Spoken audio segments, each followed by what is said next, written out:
We've always liked to think of nature as an author who writes books in a language we can only partially translate a messy, beautiful prose of evolution that took billions of years to perfect. We assume the code of life is something that happened to us, not something we are currently rewriting on our own hard drives. But what if I told you that one of the most sophisticated libraries ever written, the genetic blueprint of every living thing, is moving toward an open source format? Today, we're going to look at a breakthrough involving protein language models from institutions like Stanford and the Arc Institute that has some people celebrating a new era of medicine. We'll explore how researchers are using AI to design entirely novel proteins, the building blocks of viruses and drugs alike that have never existed in nature before.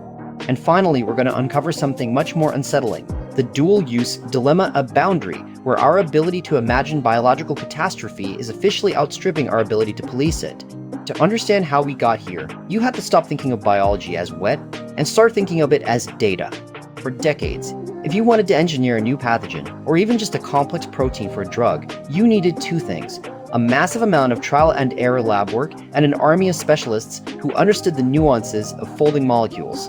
It was slow, it was expensive, and because it was hard, there were natural barriers, gatekeepers of physics and chemistry that kept most bad ideas from becoming reality too quickly. Then came the collapse of those barriers. Think about how large language models work. They don't know what a word is, they just know that in certain contexts, one string of characters follows another with high probability. Researchers have realized we can treat proteins exactly like words. If an amino acid sequence is a sentence, then biological function like how a virus enters a cell or resists heat is the grammar. By feeding AI massive data sets of existing protein structures, they created models that can autocomplete biology. They aren't just mimicking what exists, they are predicting what could exist. They are using these tools to design proteins de novo. That's the Latin term for from the beginning. These aren't mutations of the flu or COVID, they're entirely synthetic blueprints. They don't have ancestors. They were born from an animal jumping to a human, and they didn't evolve in a swamp over 1,000 years. They were birthed in a GPU cluster. Now here's where the nuance kicks in, and it's not just some mad scientist trope from an old movie. If you look at the press releases from these institutions, they are talking about doomsday scenarios. They are talking about vaccines. They want to design proteins that mimic future threats so we can build defenses before those threats ever emerge. It is a masterpiece of proactive medicine. But there's a shadow here, a dual-use paradox that keeps the smartest people in the room awake at night. Think about a hammer. A carpenter uses it to frame a house. A thief can use it to break into one. In biology, the hammer is now a generative AI model that understands protein folding perfectly. The same code used to design a 10x more effective flu shot 1 that targets every strain simultaneously can be pivoted with almost zero effort to explore sequences for extreme environmental stability or targeted virulence. The Silicon Valley speed of development is currently sprinting away from the bureaucratic crawl of biosafety regulation. We are moving into a period where we can design what we cannot yet defend against, because our defense systems, our labs, our surveillance, and our international treaties are still built for 20th century threats like smallpox or anthrax. And here's the part that gets really uncomfortable when you dig into the research discussions. Biosecurity experts are increasingly warning about high-risk, functional spaces-specific combinations of high virulence, rapid mutation rates, and environmental persistence that AI can map out perfectly, but that humans find morally and practically impossible to justify creating. They didn't say there was an inevitable risk of accidental leaks. They said there are biological dark corners that the AI is capable of exploring, corners where life doesn't want to go, and where humanity shouldn't follow. It's like discovering you have a pen that can write any book in history, but there are certain chapters so dangerous that if they were ever written down, the book could never be put away again. This brings us to the great tension in modern science. On one side, you have the pro-innovation crowd.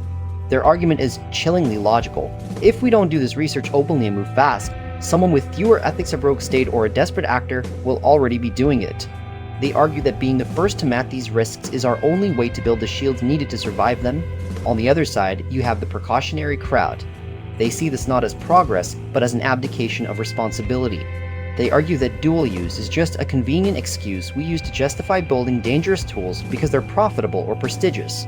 They want more rigorous oversight and potential moratorium on certain types of AI protein design until we can prove the library won't be raided by someone with no interest in our survival. And then there's the middle ground, which is where most of us are left standing, the knowledge gap. We don't actually know how many independent labs around the world are currently running these simulations right now, without any oversight at all. There is no global registry for AI protein design prompts. You can just ask a model to optimize a sequence for certain traits, and unless there's an invisible wall in the code you didn't see coming, it will give you the answer. This is where in silico meets in vitro. The design happens on a screen, a sequence of letters and a digital file. But we live in an era of DNA synthesis companies which can literally print those sequences into physical vials for commercial use. While these companies have established screening protocols to flag suspicious orders, the sheer volume and speed of modern synthesis mean that oversight must be perfect to be effective. We've moved from how do we find the virus to who is printing the instructions. It's an acceleration curve that feels almost dizzying when you step back and look at it. In the last decade, our ability to manipulate life has moved from editing existing things like CRISPR does with specific genes to authoring entirely new biological entities from scratch using nothing but logic and math.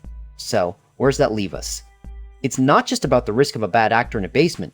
It's about the fundamental shift in our relationship with nature. We are moving from an era where we were victims of biological chance to an era where we are the architects of biological destiny.